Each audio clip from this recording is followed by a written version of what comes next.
انما الاعمال بالنیات، اعمال کا دار و مدار نیتوں پر ہے۔ اعمال عمل کی جمع ہے اور نیات نیت کی جمع ہے۔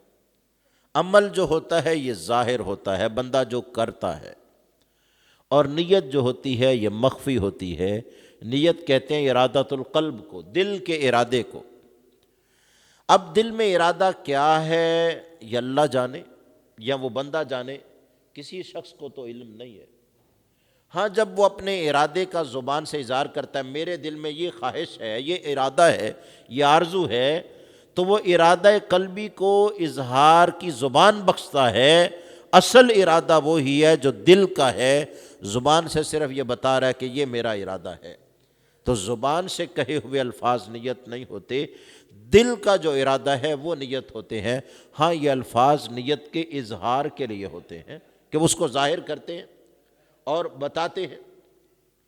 اب ذرا توجہ کریں، آقا علیہ السلام نے فرمایا اعمال کا دار و مدار نیتوں پر ہے، تو سادہ سا مفہوم ہے کہ اندر کو ستھرا کرو تو باہر کی ستھرائی پھر تمہیں فائدہ دے گی۔ اگر نیت درست نہ ہوئی تو کام اچھا بھی ہو گیا، آخرت میں اس کا کوئی صلہ نہیں ملے گا۔ رب کے ہاں تمہارے عمل کے پیچھے جو نیت ہے اس کو دیکھا جاتا ہے، عمل لوگ اس کو دیکھتے ہیں اور نیت اللہ تعالیٰ جو ہے وہ اس پر نظر رکھتا ہے۔ آقا علیہ السلام نے فرمایا ان اللہ تعالیٰ لا ينظر الى صورکم ولا الى اجسامکم ولکن ينظر الى نیت قلوبکم۔ فرمایا اللہ تمہارے جسموں کو، صورتوں کو نہیں دیکھتا، ان کو دیکھنا مقصود نہیں ہے، بلکہ وہ تو تمہارے ارادے کو، نیت قلبی کو دیکھتا ہے کہ تمہارے دل میں کیا ارادے کار فرما ہے، اللہ اس کے موافق تمہیں اجر عطا فرماتا ہے۔ اور حدیث میں فرمایا نیت المومن خیر من عملہ، فرمایا مومن کی نیت اس کے عمل سے بھی بہتر ہوتی ہے۔ کیسے؟ کئی امثلہ ہیں۔ ایک مثال، ایک شخص نے ارادہ کیا فلاں دو لوگوں کے درمیان صلح کرواؤں گا، اور اس ارادے پر اس نے اجر بھی پایا، نیت بھی ہو گئی، اور اس لیے کہ اللہ راضی ہو جائے، مخلوق سکون میں آ جائے، یہ رشتے اور خاندان جو ٹوٹ رہے ہیں وہ جڑ جائیں، صلہ رحمی کو اپنائیں۔ اب اس نے اس نیت سے ارادہ کیا کہ میں صلح کرواؤں گا۔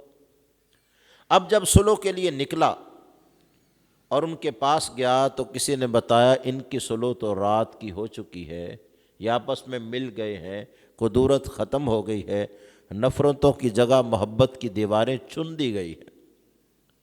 یا دوسری صورت یہ ہے، وہ جب گیا ایک وہاں تھا، دوسرا انتقال ہی کر گیا، اس دنیا میں ہی نہیں۔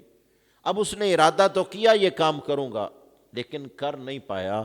اب عمل تو نہیں ہو سکا، لیکن ارادہ قلبی کی وجہ سے اللہ اسے اس کا ثواب ضرور عطا فرمائے گا کہ اس نے اپنی کوشش کی۔ ہاں بن نہیں پایا، معاملہ پہلے حل ہو گیا تو وہ بعد کی بات ہے، یا وہ گیا اس نے اپنی مخلص کوشش کی لیکن صلح ہو نہیں پائی، وہ کسی بات پہ مانے نہیں، لیکن اس کو اپنی کوشش کا نتیجے میں اللہ اجر و ثواب ضرور عطا فرماتا ہے۔ تو اعمال کا دار و مدار نیتوں پر ہے، گویا ہمیں سمجھایا جا رہا ہے بندو دلوں کا کھوٹ دور کرو، دلوں سے حسد کو نکالو، دل سے کدورت کو نکال پھینکو، اور دل جو اللہ رب العزت جل والا کے جلوے کا پاکیزہ شیشہ ہے اس کو پاکیزہ کرو۔ جب تمہاری نیتیں درست ہوں گی تو پھر اعمال کی درستگی بھی تمہیں فائدہ دے گی، ورنہ عمل درست ہو بھی گئے، دنیا میں فائدہ مل بھی گیا، آخرت میں کچھ ہاتھ آنے والا نہیں ہے۔ آخرت میں تب ملے گا جب عمل کے پیچھے نیت بھی درست ہوگی۔